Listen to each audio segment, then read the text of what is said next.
This past week, the new season of Survivor premiered, so today we're going to take a look at it and see how it stacks up to previous premieres and what I think it means for the future of the season.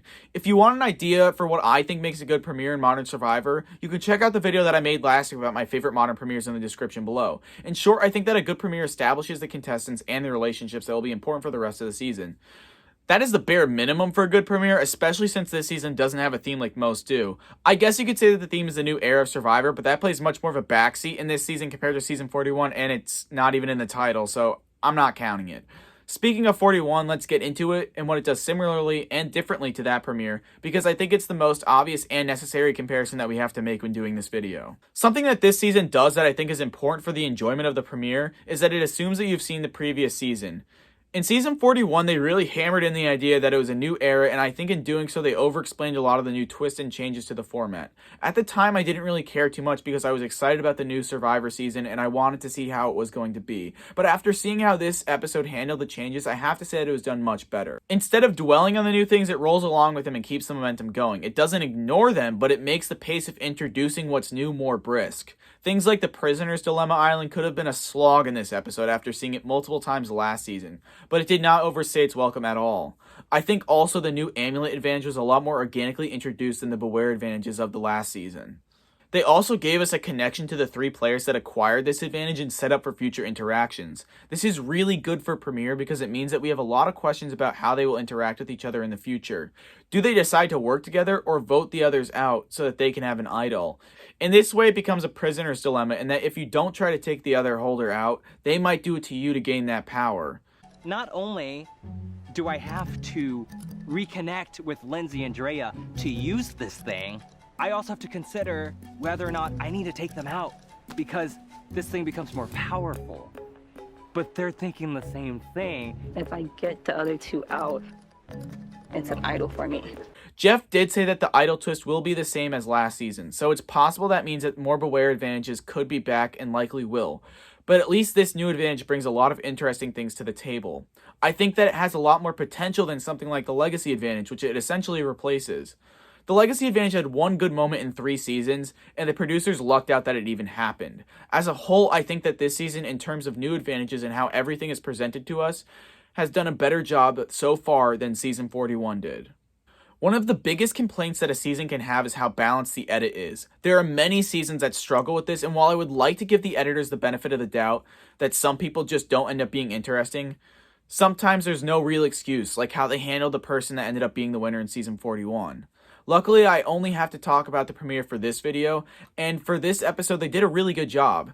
This is one of the only seasons that gave a confession to every single player in the premiere, and in fact, they gave everyone 2. This does a lot for establishing players and make you actually care about them. I remember last season talking to someone and they brought up Heather, and I could not even remember who that was, and this was multiple episodes into the season. I can pretty confidently say that this is not going to be an issue this season, which is a really good sign for the future. Obviously, everyone was not treated equally, but I could tell you something about every person on the season that I remembered from the first time watching the premiere, which I can't say about most premieres for this show. Even in seasons which I consider to have some of the best premieres in the entire show, there are a few people that do absolutely nothing. We obviously got a lot more content from the Ica tribe or the Blue tribe, but they went to tribal council, so that's not really a problem, and the vote scramble on the tribe was actually really interesting. The target was moved around multiple times, and we got logical reasonings behind why each person was either targeted or not targeted. As for the other tribes, we will have to wait and see about their exact dynamics, but we still got a good sense of who these people are because of those tribes being the ones that lost the first challenge. They were forced to do the triangle puzzle or the water carrying to get their supplies back. This is something that I think went under the radar a bit, but I enjoyed how the producers changed this from the last season, where now only one person would be able to do the physical task as opposed to 2. This allowed for us to see how the physical people would react to this dilemma and how they would maneuver the situation. Whereas in the last season, when 2 people would be able to do it, there's a lot less incentive to try and get out of picking it because it might just make you seem like a jerk or someone that just didn't want to be a team player. Due to this and the ensuing triangle puzzle, we got to see a lot of character moments on the orange and green tribe that added to the success of this premiere. On the green tribe, we saw Mike realize that he would be the person chosen to do the task, and saw him figure out how he would try to get out of it. Now, looking around, I saw that the person that we designated to do that was yours truly. And they get to talk, they get to rest, I'm left out. I make sure to put a kibosh on that right away. Then, once they were doing the triangle puzzle, we saw Jenny take charge when she realized that the rest of the tribe was not understanding it properly. On the orange tribe, we got to see them decide to split up and have half of them work on the puzzle and half at camp. This gave us the opportunity to see how difficult it is to make camp without the proper supplies. I enjoyed having these moments at camp and seeing how they would play into the tribe dynamics. This is especially the case for the blue tribe, which had Rocksroy dictating what to do and the rest of the tribe not enjoying how he was handling that situation. I think in a lot of seasons of Survivor, we miss out on these small moments because we just have to keep going with the breakneck pace of there's new advantages, there's challenges, there's idols, and all this other stuff, and all the strategy that has been added into more recent seasons of Survivor, that you don't have time to look at what's going on in camp. And if you do, it's just a short thing that happens in the first episode. So maybe we won't get this for the rest of the season, but we at least got it now, and that was nice to see. One of the things that season 41 started doing, and this season continues, is developing backstories with the use of flashbacks and longer explanations. This for a lot of people is jarring, but I don't really have a problem with it. Survivor has actually been doing this for years. For example, a season like Philippines gave flashbacks for all of the returning players and for Lisa and Jeff Kent. This meant that we had a flashback backstory segment for 5 players, which is very similar to this season's premiere. I think it would be a lot if every player had this in the premiere, but I don't think it really takes too much space from the show, and it adds to our understanding of these players. It helps that this premiere is 2 hours long with only one tribal council, so we have plenty of time to explore and develop the backstories without losing other parts of the show. This is where I have to bring up Jackson and his early exit from the game. Jackson had one of the most interesting backstories out of all the players that we got to see, so seeing him leave was a shock to be sure. This is probably the most controversial part of the episode, and it is part of the reason why I waited to make this video instead of making it right away. I wanted to be as informed as possible when talking about the situation.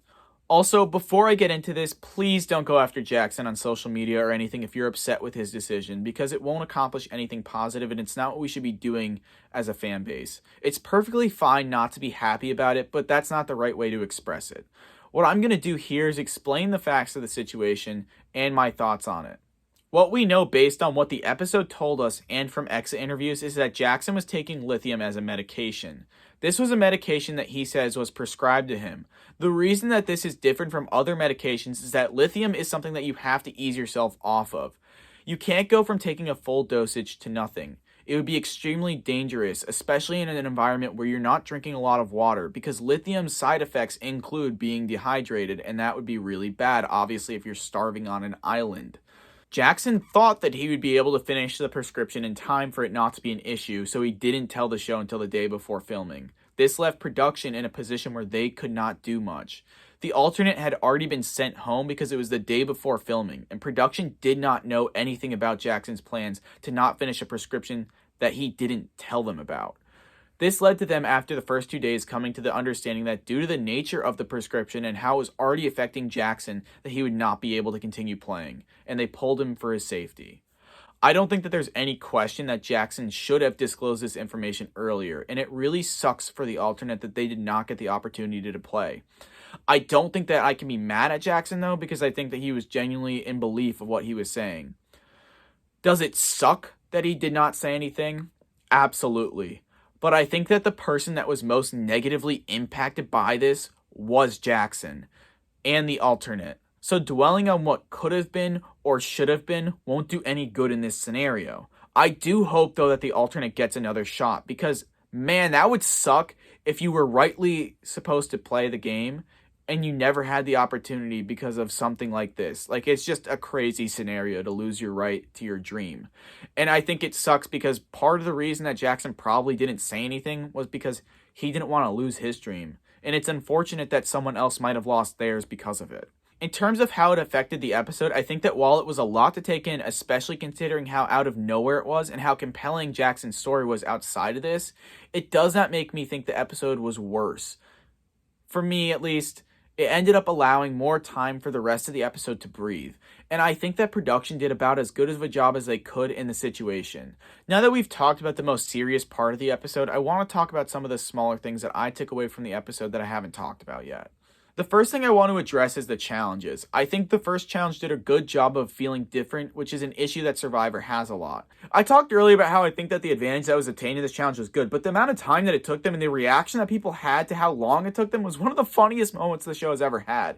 I'm not sure why they felt the need to get so dirty either. They could have just said, oh, we had to run really far and then untie a lot of knots, but they went the fake blood route, which was an interesting choice, but it was pretty entertaining. The second challenge was a lot more basic. The puzzle was ripped right out of Kagayan's premiere, and pushing something heavy is not anything new, but it did its job. This is a minor nitpick, but I think that showing all of the production when they relocated Daniel's shoulder was a bit much. I think that when someone's getting medically evacuated, it adds a lot to the situation, and it shows the gravity of it. But I think in a scenario where someone's just getting their shoulder popped in, it kind of lessens how serious those other scenarios are, because it's not like he was really in any danger of being medically evacuated. We could have just seen the doctor talk to him. I love the Tribe Idol. I think that it not only looks good, but it is a great representation of the cycle of Survivor being renewed. And I gotta say that a lot of the people on this season are really fun to watch. I love Roxroy. I think that he took charge and made people not like him, and then realized, oh man, I took it too far, didn't I? I probably shouldn't have been ordering these people around. And then he gets right back to ordering people around. It's great. You need to wash those off. What? Those things that you call shoes. And the way that he just threw the vote off of him and made sure that he wasn't a target at all, I loved it. And I gotta say, the gods are awesome. Overall, I think that this is a good premiere. There are obviously some aspects of it that we can't judge yet, like how well it will set things up for the future of the season, because we haven't seen the whole season. For the things that we can judge, though, I think that it, at the very least, succeeded at accomplishing what it set out to do. I think that it is a marked improvement over Season 41's premiere, and that makes me hopeful for the show's future. I think 41, like a lot of seasons that come after a really big season, had a bit of an identity crisis. But this one settled into what it is. While it's not perfect, I think that it is probably in the upper half of premieres. It gave everything time to breathe and fix many aspects that did not work in the past. Hopefully the rest of the season will stay at the quality that this episode was, or get better. This obviously is my opinion though, so if you disagree, let me know in the comments below. If you like this video, please like the video and subscribe to my channel for more content. I've been Alex. Let's keep it real. No one's back yet. I've been on such a strict skincare routine. This is good. It's mud. Oh yeah, you're right. Oh my god. I hope they're okay.